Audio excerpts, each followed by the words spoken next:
आणि आता महत्त्वाची बातमी, अमेरिकेनं व्हिसा देण्याची प्रक्रिया थांबवली असून जगभरातील लोकांसाठी व्हिसा देणं अमेरिकेनं थांबवलेलं आहे। व्हिसा संबंधित सर्व दूतावासांना अमेरिकेकडून प्रशिक्षण सुरू करण्यात आलेल्या अर्जदारांना ईमेल करून मुलाखती थांबवल्याचं कळवलेलं आहे। महत्त्वाची बातमी आता समोर येते। आपण आंतरराष्ट्रीय राजकारणातली महत्त्वाची बातमी आपण म्हणू शकतो। अमेरिकेनं व्हिसा देण्याची प्रक्रिया थांबवलेली आहे।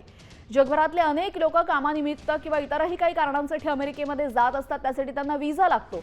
मात्र अमेरिकेनं ही व्हिसा देण्याची प्रक्रिया आता थांबवली असून जगभरातील लोकांसाठी व्हिसा देणं अमेरिकेनं थांबवलेलं आहे। या संदर्भात त्यांनी त्यांच्या दूतावासांना अमेरिकेकडून प्रशिक्षण सुरू करण्यात आलं असून अर्जदारांना ईमेल करून त्यांच्या मुलाखती थांबवल्याचंही कळवलेलं आहे।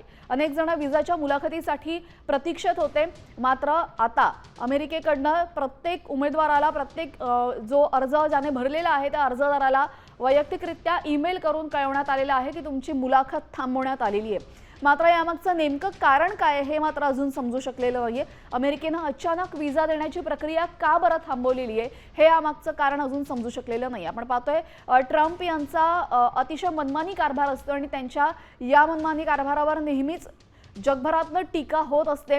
अचानक टॅरिफचा मोठा निर्णय घेतात काय, आणि आता व्हिसा संदर्भातला त्यांचा निर्णय अतिशय चक्रावून टाकणारा आहे। अमेरिकेनं आता व्हिसा देण्याची प्रक्रिया थांबवलेली आहे। अनेक जणांनी अर्ज केला होता व्हिसासाठी, त्यांचे इंटरव्ह्यू सुद्धा शेड्यूल झालेले होते, मात्र आता या सर्व अर्जदारांना ईमेल करून त्यांच्या मुलाखती थांबवल्याचं कळवलंय। आपल्यासोबत आमचे प्रतिनिधी शिवाजी शिंदे जोडले गेलेले आहेत। शिवाजी सर, अमेरिकेनं व्हिसा देण्याची प्रक्रिया थांबवली, यामागचं नेमकं कारण काय? तेजल, सगळ्यात मोठी घटना ही घडलेली म्हणावी लागेल। आतापर्यंत अमेरिकेने दुनिया जगभरातल्या सगळ्या व्हिसा अपॉइंटमेंट यात सर्वात मोठा दर पडणार आहे। कारण आपल्याला माहिती की भारतातून अमेरिकेतून स्टुडंट्स बऱ्यापैकी जात असतात। अनेक लोक आहेत जे भारतीय अमेरिकेत वास्तव्य करतात, ये जा करतात, कामाच्या निमित्ताने गेलेले आहेत। अशा सगळ्यांवरती व्हिसाचा हा मोठा परिणाम होणार आहे।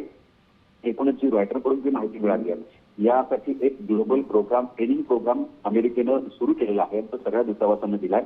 त्याच्यात अमेरिकेच्या खाली हे सगळं पूर्ण झाल्यानंतर ही सगळी प्रक्रिया सुरू होईल। पण तुर्तास त्यांनी अमेरिकेनं पूर्ण जगभरात त्याच्या अनेक देश आहेत त्यांची व्हिसा देण्याची प्रक्रिया ही थांबवली आहे। त्याच्यामुळे जगभरात एक खळबळ माजली आहे की नेमकं झालंय का, अजूनही स्पष्ट। धन्यवाद आपण दिलेल्या सविस्तर माहितीसाठी। तर आपण पाहतोय अमेरिकेने व्हिसा देण्याची प्रक्रिया थांबवलेली आहे आणि ज्यांचे इंटरव्ह्यू शेड्यूल होते त्यांना सुद्धा आता ईमेल करून इंटरव्ह्यू थांबवल्याचं कळवलेलं आहे।